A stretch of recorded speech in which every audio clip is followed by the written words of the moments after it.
നമസ്കാരം. റാഫ്റ്റ് മലയാളത്തിലേക്ക് അവർക്കും സ്വാഗതം. കേരള ബ്ലാസ്റ്റേഴ്സ് നോർത്ത് ഈസ്റ്റ് യുണൈറ്റഡിനെ അവരുടെ മൈതാനത്ത് പോയിട്ടാണ് നേരിട്ടത്.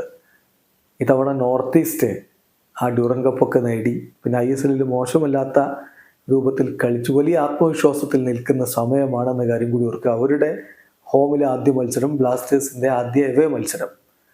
അതുകൊണ്ട് നല്ലൊരു പോരാട്ടം നമ്മൾ പ്രതീക്ഷിച്ചത് തന്നെയാണ്. മത്സരം 1-1 സമനില. തീർച്ചയായിട്ടും ബ്ലാസ്റ്റേഴ്സിന് വിജയിക്കാമായിരുന്നു, സമ്മതിക്കുന്നു. പക്ഷേ ബ്ലാസ്റ്റേഴ്സിൻ്റെ കുട്ടികൾ മികച്ച പ്രകടനം തന്നെ നടത്തിയിട്ടുണ്ട്, മികച്ച പോരാട്ടം തന്നെ നടത്തിയിട്ടുണ്ട്. പിന്നെ ഗോൾ വഴങ്ങിയത് അത് ഇൻഡിവിജ്വൽ മിസ്റ്റേക്കിൽ നിന്നാണ് എന്ന കാര്യം ഓർക്കുക. കളി കഴിയുമ്പോൾ ഒരു പക്ഷേ ഏറ്റവും അധികം നിരാശ ഉണ്ടാവുന്ന ഒരാൾ ഐമനായിരിക്കും. അദ്ദേഹത്തിന് ലഭിച്ച 2 കിടിലൻ അവസരങ്ങൾ അതിലൊന്നെങ്കിലും കൺവേർട്ട് ചെയ്യപ്പെട്ടിരുന്നെങ്കിൽ, ഈസിലി കൺവേർട്ട് ചെയ്യാമായിരുന്നു. കൺവേർട്ട് ചെയ്യപ്പെട്ടിരുന്നെങ്കിൽ ഇപ്പോൾ ബ്ലാസ്റ്റേഴ്സ് 3 പോയിന്റും കൊണ്ടുപോന്നേനെ. സോ ബ്ലാസ്റ്റേഴ്സിൻ്റെ പ്രകടനത്തിൽ ഒരു നിരാശക്കും വകയില്ല എന്നാണ് എൻ്റെ അഭിപ്രായം. നിങ്ങൾക്ക് വ്യത്യസ്തമായിട്ടുള്ള അഭിപ്രായങ്ങൾ ഉണ്ടാവും, കമൻറ്റ് ബോക്സിൽ രേഖപ്പെടുത്തുക. ഇതിൽ തീർച്ചയായിട്ടും കേരള ബ്ലാസ്റ്റേഴ്സിൻ്റെ കോച്ച് മിക്കായൽ സ്റ്റെയർ എപ്പോഴും പറയാറുള്ള കാര്യം, സ്റ്റാർട്ടിംഗ് 11 പോലെ തന്നെ എൻഡിങ് 11 പ്രധാനപ്പെട്ടതാണ് എന്ന്. ബ്ലാസ്റ്റേഴ്സ് രണ്ടാം പകുതിയിൽ ഒരു ഗോളിന് പുറകിൽ പോയതിന് ശേഷം തിരിച്ചടിക്കാൻ വേണ്ടി ശ്രമിക്കുകയും അത് സാധിക്കുകയും ചെയ്തിടത്ത് തീർച്ചയായിട്ടും കോച്ച് പറഞ്ഞ ആ കാര്യമുണ്ട്. ബ്ലാസ്റ്റേഴ്സിൻ്റെ കോച്ച് കളി കഴിഞ്ഞിട്ട് പറഞ്ഞിട്ടുള്ള വാക്കുകൾ കൂടി ഒന്ന് നോക്കാം. നമ്മുടെ ടീം നല്ല രൂപത്തിൽ റിയാക്ട് ചെയ്തു. ഗോൾ വഴങ്ങിയതിന് ശേഷം നല്ല രൂപത്തിൽ സെക്കൻഡ് ഹാഫിലാണ് 2 ഗോളുകളും. അത് ഗോൾ വന്നതിന് ശേഷം നമ്മൾ നന്നായിട്ട് റിയാക്ട് ചെയ്തു, ഈക്വലൈസറെ കണ്ടെത്തുകയും ചെയ്തു. അതും 2 ചേഞ്ചുകൾക്ക് ശേഷം ഐമനും പെപ്രയും കളിക്കളത്തിലേക്ക് വന്നിരുന്നു. സോ മാറ്റങ്ങൾ വേണ്ട വിധത്തിൽ ഉപയോഗപ്പെടുത്തുക എന്നുള്ളത് പ്രധാനപ്പെട്ട കാര്യമാണ് എന്ന് കോച്ച് വീണ്ടും തെളിയിക്കുകയാണ്. അതോടൊപ്പം തന്നെ നമ്മൾ എടുത്തു പറയേണ്ട കുറച്ച് കാര്യങ്ങളുണ്ട്. പ്രീതം മികച്ച പ്രകടനം ഒരിക്കൽ കൂടി ആവർത്തിക്കുന്നു. ഡിഫൻസിൽ അദ്ദേഹം വളരെ ഇമ്പോർട്ടൻ്റ് ആയിട്ടുള്ള സാന്നിധ്യമാണ്.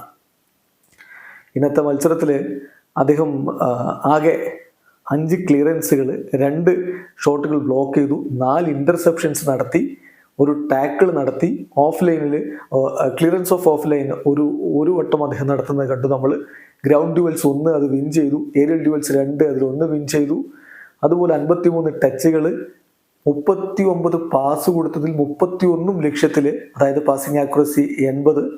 പിന്നെ അദ്ദേഹം 12 ലോങ് ബോളുകൾ കൊടുത്തത് 7 ലക്ഷ്യത്തിൽ. സോ മോശമല്ലാത്ത പെർഫോമൻസ് ഒരിക്കൽ കൂടി നമ്മൾ പ്രീതത്തിൽ നിന്ന് കാണുകയാണ്. അതുപോലെ നോഹ് സദോയി ബ്ലാസ്റ്റേഴ്സിനെ സംബന്ധിച്ചിടത്തോളം ഈ സീസണിൽ വളരെ ഇമ്പോർട്ടൻ്റ് റോള് വഹിക്കാൻ പോകുന്ന താരമാണ് നോഹ് എന്ന് നേരത്തെ തന്നെ ആരാധകർക്ക് അറിയാമായിരുന്നു. ആ പ്രതീക്ഷക്കൊത്ത പ്രകടനമാണ് ഇപ്പോൾ താരം നടത്തുന്നത്. ഇപ്പോൾ കഴിഞ്ഞ 2 കളി നോക്കുക, 2 കളിയിൽ അദ്ദേഹം സ്കോർ ചെയ്തു, ബാക്ക് ടു ബാക്ക് ആയിട്ട് സ്കോർ ചെയ്യുന്നു, അതുപോലെ ബാക്ക് ടു ബാക്ക് ആയിട്ട് പ്ലെയർ ഓഫ് ദി മാച്ച് ആവുന്നു. സോ നോഹ് സദോയിയുടെ പ്രകടനത്തിന് നമ്മൾ കൈയടിക്കണം.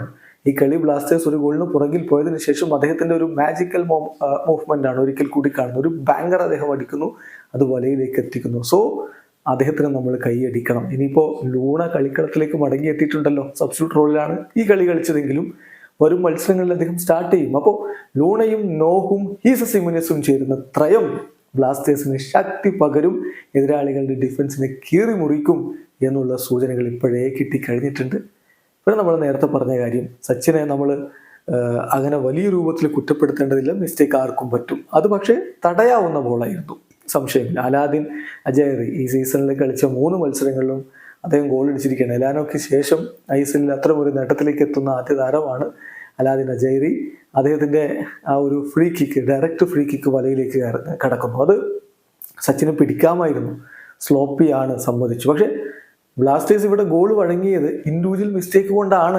ടീം എന്ന നിലയിൽ മോശമല്ലാത്ത പ്രകടനം തന്നെ നടത്തിയിട്ടുണ്ട് എന്നതാണ് യാഥാർത്ഥ്യം. പിന്നെ രണ്ടാം പകുതിയിൽ നോഹിൻ്റെ ഗോൾ നമ്മൾ കണ്ടു.